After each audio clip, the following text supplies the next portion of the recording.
नमस्कार, मैं अम्बी वर्मा और आप देख रहे हैं दैनिक समाचार। तो चलिए आगे बढ़ते हैं कुछ खास खबरों की ओर। विधि उत्सव 2025 के उद्घाटन समारोह में भारत के पूर्व मुख्य न्यायाधीश DY चंद्रचूड़ ने कानून और साहित्य के संबंध में महत्वपूर्ण विचार साझा किए। उन्होंने कहा, कानून की तरह साहित्य भी हमारे समाज से ही निकलता है। चंद्रचूड़ ने आगे कहा, साहित्य और समाज के लिए कानून को खोलने से हमेशा इस जोखिम को उठाते हैं कि लोकप्रिय हो सकता है, लेकिन जरूरी नहीं कि सबसे अच्छा हो। उन्होंने विशेष रूप से सूचना और ज्ञान के बीच की रेखा धुंधली होने की बात की, जब अक्सर जानकारी को ज्ञान समझ लिया जाता है। पूर्व मुख्य न्यायाधीश ने चेतावनी दी है कि हमें सावधानी से आगे बढ़ना चाहिए। पेशेवर और व्यक्तिगत दोनों स्तरों पर हमें खुद को चुनौती देनी चाहिए और अपने सबसे गहरे पूर्वाग्रहों से ऊपर उठना चाहिए। उन्होंने कहा कि साहित्य, जो अक्सर कानूनी, नैतिक और सामाजिक प्रस्तावों का समर्थन करता है, एक क्लिक दूर है, लेकिन ये हमारे व्यक्तिगत विश्वासों को मजबूती देने में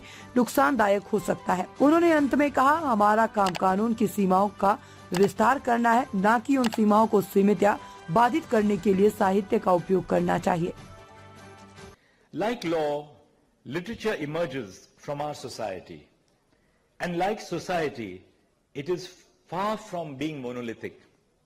In opening the law to literature and society, we of course run the risk of it getting colored by what may be popular, but not necessarily the best.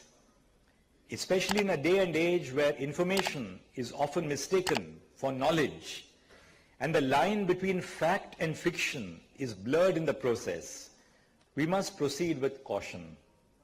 On both professional and personal levels, we must challenge ourselves and rise above our most deeply held biases.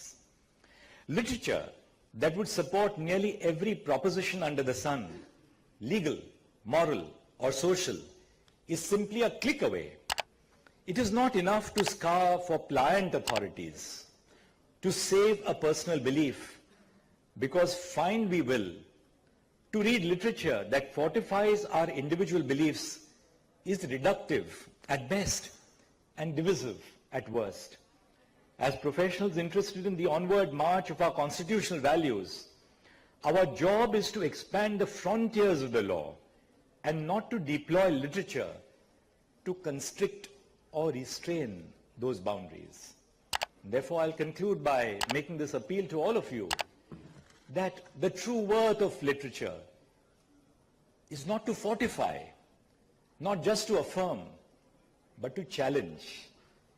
And the value of great literature and the great thought which underlies it is in this process of challenging to accept our own evolution as individuals, as a society, and as humanity into a higher plane or higher plane of consciousness.